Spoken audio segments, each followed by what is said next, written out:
आप सभी को मेरा नमस्कार। आपके अपने इस चैनल पर बहुत बहुत स्वागत है। मैं राघवेंद्र जी A to Z से। अभी आप लोग देख रहे हैं कि कुछ आशागण हैं और उनके प्रदेश अध्यक्ष हैं संगठन के विजय विद्रोही, और इधर देख रहे हैं यह है ब्रजेश पाठक। यह डिप्टी सीएम है, यानी उप मुख्यमंत्री हैं, और इन्होंने आशा के हाथों में कुछ दे रखे हैं, थमा रखे हैं, और आशा लोग भी इसे पकड़ रखी है, और मुख्यमंत्री जी भी इसे, ब्रजेश पाठक जी भी पकड़ रखे हैं। तो आखिर मामला क्या है, तो आइए हम लोग जानते हैं विस्तृत रूप से कि आखिर ये मामला क्या है। तो यह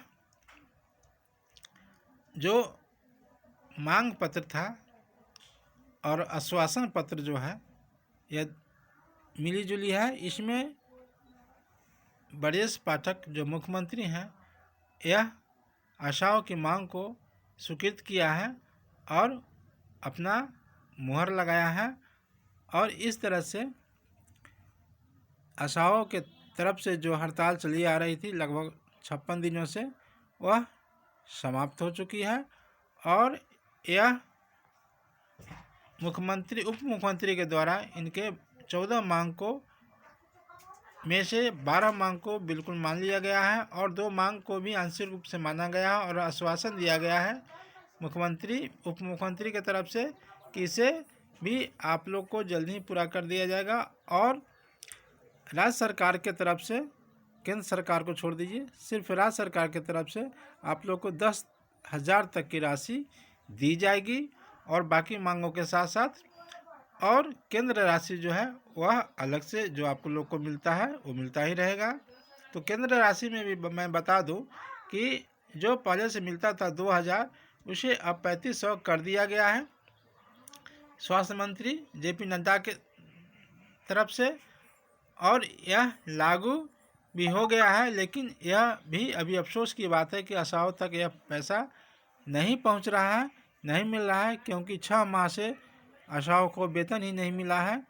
तो यह पूरे देश प्रदेश और पूरे भारत की यह कहानी है कि आशाओं को लगभग अगस्त महीने से पैसा नहीं मिला है। यह कारण क्या है पैसा नहीं मिलने का, चलिए हम लोग जान लेते हैं। यह इसका मुख्य कारण है कि पहले जो है अपने अपने राज्य में जो पोर्टल थे उसी पोर्टल के माध्यम से पैसा मिलते थे, लेकिन अब सरकार ने इस पोर्टल में कहा है कि इससे क्या होता था कि आशाओं को पेमेंट समय से नहीं मिल पाता था, कहीं का मिल गया, कहीं किसी प्रदेश का नहीं मिला, किसी का मिल गया। तो ऐसा डिफॉल्टर हो रहा था, और राज्य राशि उसमें 10% था और केंद्र राशि 90%।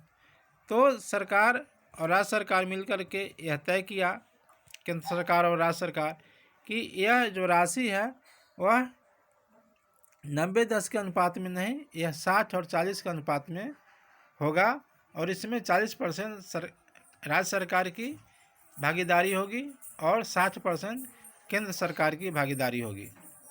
और यह भागीदारी के साथ जो पैसा मिलेगा वह एक साथ ही और एक फिक्स निश्चित डे पर मिलेगा। तो वह निश्चित फिक्स तारीख जो है उस पर मिलने के लिए केंद्र सरकार राज्य सरकार के तरफ से एक पोर्टल बनाया गया जिसका नाम है SNS पास पोर्टल। तो SNS पास पोर्टल जो है अभी धरातल पर आ गया है, और इसका बहुत ही तेज़ी में इस पर कार्रवाई हो रही है। और केंद्र सरकार से भी मैं पिछले वीडियो में बताया था कि इसके लिए राशि मुहैया करा दी गई है, और सभी राज्यों को भी राशि भेज दी गई है, और यह हर एक राज्य के जिला वाइज राशि आवंटन कर दिया गया है। तो इसी के तहत अब मुख्यमंत्री भी जो है इनके मांगों को मानते हुए जो राशि है अब जल्द ही जल्द पेमेंट करने की बात कही है। तो यह बहुत ही अच्छी बात है। और आगे बढ़ने से पहले आप लोग से अनुरोध है कि चैनल को लाइक, सब्सक्राइब, शेयर ज़रूर करें। तो चलते हैं आगे। आगे विशेष जानकारी जो पेपर में छपा है वह क्या है आप लोग को मैं दिखाता हूँ। जैसा कि आप लोग देख रहे हैं, उप मुख्यमंत्री को ज्ञापन देती संगठन की पदाधिकारी, स्रोत संगठन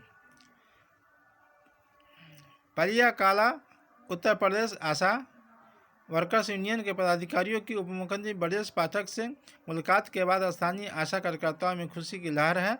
उप मुख्यमंत्री ने मामले में सीधे हस्तक्षेप करते हुए स्वास्थ्य विभाग के उच्चाधिकारियों के 4 दिनों के भीतर पूरी रिपोर्ट मांगी गई है। 45वें और 46वें भारतीय श्रम सम्मेलन की सिफारिश के बावजूद आशा कार्यकर्ताओं को न तो न्यूनतम वेतन दिया जा रहा है और न ही ईपीएफ जैसी बुनियादी सुविधाएं उपलब्ध कराई जा रही है। आशा संगठनों ने चेतावनी दी है कि यदि 4 दिनों के भीतर गठित समिति की रिपोर्ट के आधार पर ठोस कार्रवाई नहीं हो तो आंदोलन को आर पार तेज किया जाएगा। स्थिति को देखते हुए उप मुख्यमंत्री ब्रजेश पाठक ने 7 फरवरी को संबंधित उच्चाधिकारियों को लिखित निर्देश जारी करते हुए पूरे मामले की समीक्षा के लिए उच्च स्तरीय समिति गठित करने के आदेश दिए हैं। साथ ही आंदोलन के दौरान आशा कार्यकर्ताओं के दर्ज मुकदमों को समाप्त करने की भी बात कही गई है। बहुत ही अच्छी बात है। यूनियन प्रतिनिधि ने उप मुख्यमंत्री को बताया कि आशा कार्यकर्ताओं से बंधुआ मजदूरों की तरह काम लिया जा रहा है। आरोप लगाया कि वर्ष 2019 से 2021 तक की घोषित प्रोत्साहन राशि का अब तक भुगतान नहीं किया गया है। इसके अलावा कोरोना काल में जान जोखिम में डालकर सेवाएं देने के बावजूद 24 माह का कोविड भत्ता अभी तक बाकी है। बताते चले कि कोरोना काल में आशा और फैसिलिटेटर आशा बहु आशा संघ ने आशा उषा ने पूरे देश में बहुत ही महामारी के समय अपनी जान को जोखिम में रख करके कार्य किए थे। जिस समय बहुत सारे हेल्थ वर्कर्स काम करना नहीं चाह रहे थे, उस समय भी आशा और आशा फैसिलिटेटर आशा संघ ने आशा उषा पूरे देश में अपनी जान जोखिम में रख करके काम किए थे। फिर भी सरकार उस जोखिम को भी ध्यान में नहीं रखा और अभी तक उनका जो है पेमेंट लटका के रखा है कोरोना काल का। तो यह सरकार उस पर भी बात की है और उसे भी देने की निर्देश जारी किया है। तो ये बहुत ही खुशी की बात है और इस तरह से पूरे देश की आशाओं के लिए यह बहुत ही सुगम रास्ता मिला है कि जो भी इन लोग का मांग है, पुराना मांग है, वो सब धीरे धीरे मिलने का चांस बनता जा रहा है। तो ये बहुत अच्छी बात है। इसके लिए मैं आशाओं को शुभकामनाएं भी देता हूँ। और आज की इस वीडियो में अब इतना ही। फिर मिलता हूँ अगले वीडियो में। तब तक के लिए धन्यवाद, नमस्कार। और आप लोग से अनुरोध है कि चैनल को लाइक, सब्सक्राइब, शेयर करते रहें।